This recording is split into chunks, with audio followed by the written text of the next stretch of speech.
ladies and gentlemen, and welcome to another episode of Freeplay Friday / Made in Japan. This week we're checking out a game from Square Enix that's available on iOS and Android, but also now available on the Ps4 PSN. The game is called Kai-re-Sei Million Arthur. Yes, I'm going to say Million Arthur for this whenever I describe it. This game is a card collecting battler game. It's kind of, it reminds me a lot of Kai-re-Sei, which was a Korean-made card game that's had an American kind of early release and was available in the Hong Kong store originally. And I thought it was more appropriate to actually mix the Freeplay Friday with Made in Japan, because considering my schedule's been a little bit messed up lately with a couple of other busy gigs that have been going on.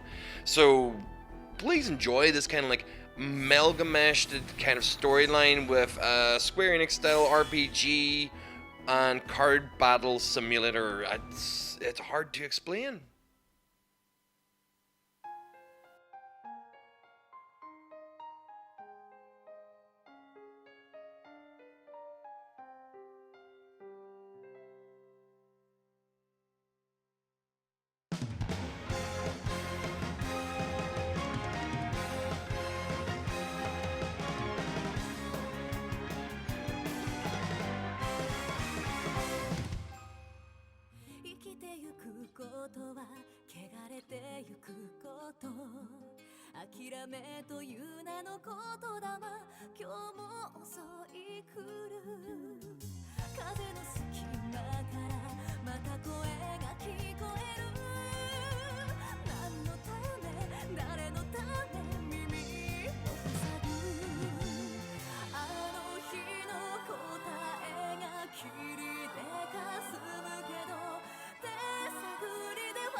You'd be mistaken for thinking that this is actually just a really badass fantasy anime with that kind of intro, but it's not. This is actually a class-based card battler.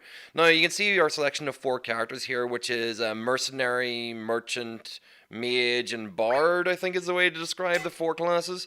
I obviously, because I have seen their names in Romagen, but I don't want to risk getting them completely wrong. I'm not even going to specify.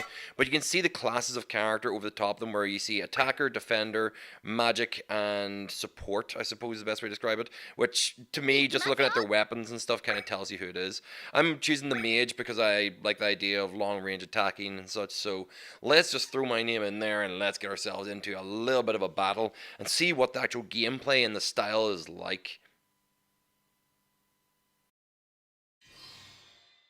The narration between key battles and scenes is actually done in a typical visual novel style, which makes me immediately worried and afraid for how it's going to look inside the battle game, because there's a lot of games like, say, Cruxlia, Sigma, and other RPGs that find themselves heavily bogged down in these kind of single frame conversations back and forth. I mean, Kai-re-Sei suffers from the same effect because it actually is very densely based on story and character events in between every mission, which I enjoyed on the first view through, but after realizing I had to change my account from the Hong Kong to the American one, I had to play through all of them again and just powered through without rereading the story, just kind of like half knowing what was going on.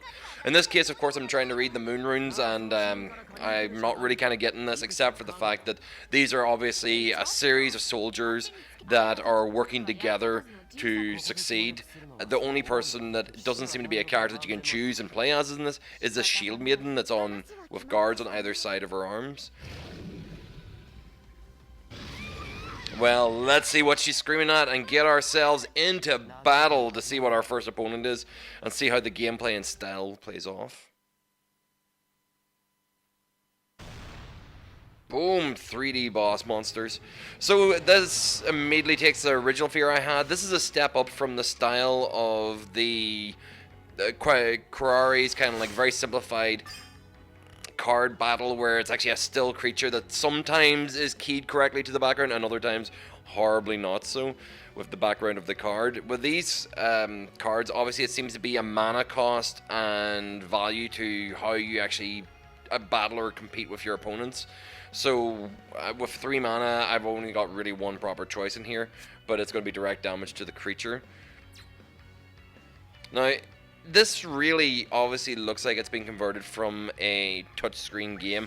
This has probably got a Vita release already and has a definite, I know of, American release for iOS and Android, which is so because I didn't know about the game's existence before now, I may actually check out an anglicized version of this game, because these card battlers can tend to require a good bit of gameplay to kind of get into a rhythm of. I personally kind of picked this up reasonably quickly. It's from experience of playing Magic the Gathering and other card-based games that kind of use a mana system. I wasn't too concerned with that. It just seemed to click into place. Especially this little system of how to use cards that are synced with other cards. Whenever you choose the right faction, which is that symbol in the corner, being either magic or summon or support or whatever it is, and matching the color, you end up having chains of attacks where people will work with you or power up your attack by choosing it. So say for example you want to actually do a heavy magic attack, get the magic user and lay these types on top of it to actually make the attack much more powerful.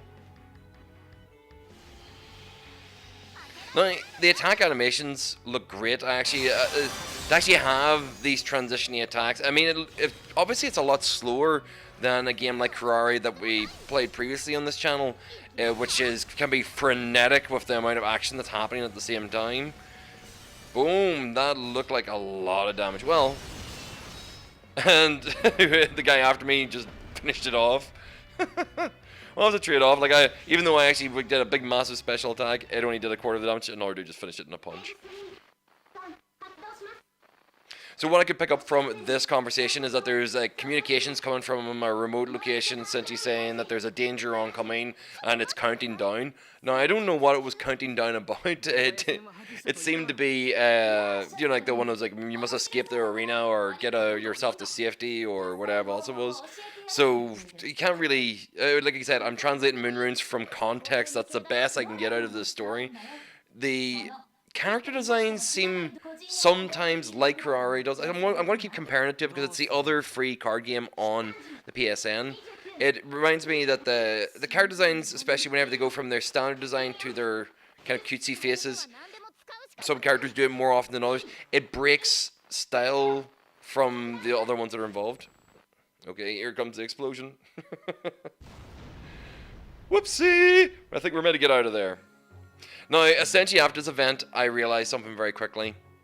What I just saw, the 3D battle, is not the majority of the game. Now, obviously you can see here, whenever we go through cards that are limited in release, you can see there how powerful those ones are. These are all the cards that you want to be finding at particular times. The character I chose gets landed in this new world and doesn't know what they're there to do, and essentially becomes a flat base character from scratch again for battle. So that previous battle with the 3D boss was just an example of what some of the battles are like key quest battles, key event battles, but the actual kind of day-to-day combat and battling in this game is much more simplified down. It's a two-dimensional object just floating in air, and it really killed this game for me, especially considering that they have gone to the bother of these kind of like really nice detailed 3D renderings of character. They look great to me. Like even this like hold screen with one of the main characters just sit there just staring at you. It reminds me a lot of the Hatsune Miku projects, where it actually has not very much happening, just a nice visual style. Now, whenever we get our introduction to it, of course, it's going to have objects and timers and things that encourage you to come back every single day.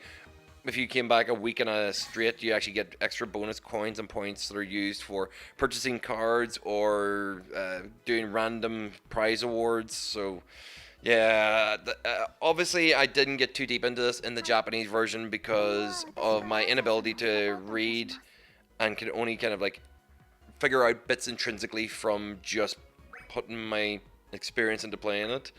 Now, obviously, there's not really much to choose because we're starting off the game, so we can only do like the base battling that you can do, like the basic kind of like quest searching, until we kind of get to a larger boss. Which in my probably, let's say maybe it was a half concentrated 45 minutes of play, I ended up realizing that I wasn't really making much progress, and it felt that this is a time sink of a game for battle, especially if you're not getting any story to really enjoy out of this. So you can see my deck is ranked at F, my lower ranking is ranked at 1. It's pretty low. I'm level 1, I'm starting from scratch.